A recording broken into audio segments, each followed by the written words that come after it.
Star Prabhas తో మళ్ళీ Rajamouli cinema తీస్తే ఎలా ఉంటుంది? అది పాన్ వరల్డ్ సెన్సేషనే. మహేష్ మూవీ తర్వాతే అది సాధ్యం కాబోతోందా? ఖైదీ విక్రమ్ ఫేమ్ లోకేష్ తో ప్రభాస్ సినిమా ఉంటే ఎలా ఉంటుంది? మొత్తం థియేటర్స్ లో పూనకాలే. అదే ఇప్పుడు జరగబోతోంది. 10 సినిమాలతో 7-8 ఏళ్లు బిజీ కానున్న ప్రభాస్ తన లైనప్ తో మతిపోగొడుతున్నాడు. కల్కి మూవీ ఈ నెలాఖరులోగా పూర్తవుతుందంటున్నారు. ప్యాచ్ వర్క్ సాంగ్ షూట్ మాత్రం వచ్చే నెలలో పూర్తి చేస్తారు.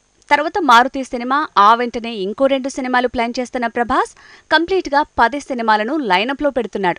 7-8 ఏళ్ల ఫ్యూచర్ ప్లాన్ తో షాక్ ఇస్తున్నారు. కల్కి తర్వాత కల్కి సీక్వెల్ ఉంది, కానీ అంతకంటే ముందు సలార్ సీక్వెల్ పట్టాలెక్కబోతోంది. ముందు కల్కిని, అలానే మారుతి మూవీ ది రాజాసాబ్ ని పూర్తి చేసే పనిలో ఉన్న ప్రభాస్ ఆ తర్వాత సలార్ 2 శౌర్యంగ పర్వంని పూర్తి చేస్తాడట. ప్రశాంత్ నీల్ మేకింగ్ లో సలార్ మూవీ చేసిన ప్రభాస్ సలార్ 2 కి కూడా గ్రీన్ సిగ్నల్ ఇచ్చాడు. అదే కాదు, ఆ తర్వాత కూడా ఓ స్టోరీ లైన్ నచ్చి మరో ఆఫర్ కూడా ఇచ్చాడట. అంటే ఈ ఒక్క దర్శకుడి మేకింగ్ లోనే సలార్ తర్వాత మరో 2 సినిమాలు చేయటం కన్ఫర్మ్ అయినట్టేనా? మారుతి మూవీతో పాటు సలార్ 2 ప్లానింగ్ లో ఉన్న ప్రభాస్ ఆ తర్వాత అక్టోబర్లో సందీప్ రెడ్డి మేకింగ్ లో స్పిరిట్ చేయబోతున్నాడు. ఇదే కాదు, ఇంకా సీతారామం ఫేమ్ హను రాఘవపూడి మేకింగ్ లో ఓ మూవీ ప్లాన్ చేశాడు.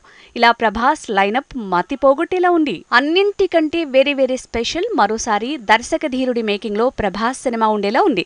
అది కూడా మహేష్ బాబుతో రాజమౌళి తీసే సినిమా తర్వాతే అంటున్నారు.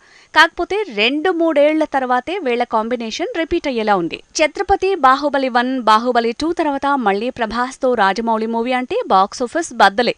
ఆల్రెడీ మహేష్ తో పాన్ వరల్డ్ ప్లాన్ చేసిన రాజమౌళి ఆ తర్వాత ప్రభాస్ తో వరల్డ్ మార్కెట్ మీద దండెత్తితే సినీ సునామీ కన్ఫర్మ్.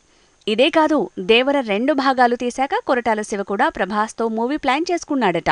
మిర్చి కాంబినేషన్ ని రిపీట్ చేయబోతున్నాడట. కల్కి, సలార్ 2, స్పిరిట్, హను రాఘవపూడి సినిమాతో పాటు రాజమౌళితో మూవీ, ప్రశాంత్ నీల్ తో 3వ సినిమా, వీటితో పాటు ది రాజాసాబ్, అలానే లోకేష్ కనకరాజ్ తో సినిమా. ఇలా లెక్కేస్తే కనీసం 10 సినిమాల ఫ్యూచర్ ప్లాన్ ముందే సిద్ధమైంది. లోకేష్ కనకరాజ్ కి కూడా ప్రభాస్ ఓ కాన్సెప్ట్ విషయంలో గ్రీన్ సిగ్నల్ ఇచ్చాడట. కాకపోతే 3 ఏళ్ల తర్వాతే ఆ ప్రాజెక్టు పట్టాలెక్కే అవకాశం ఉందట.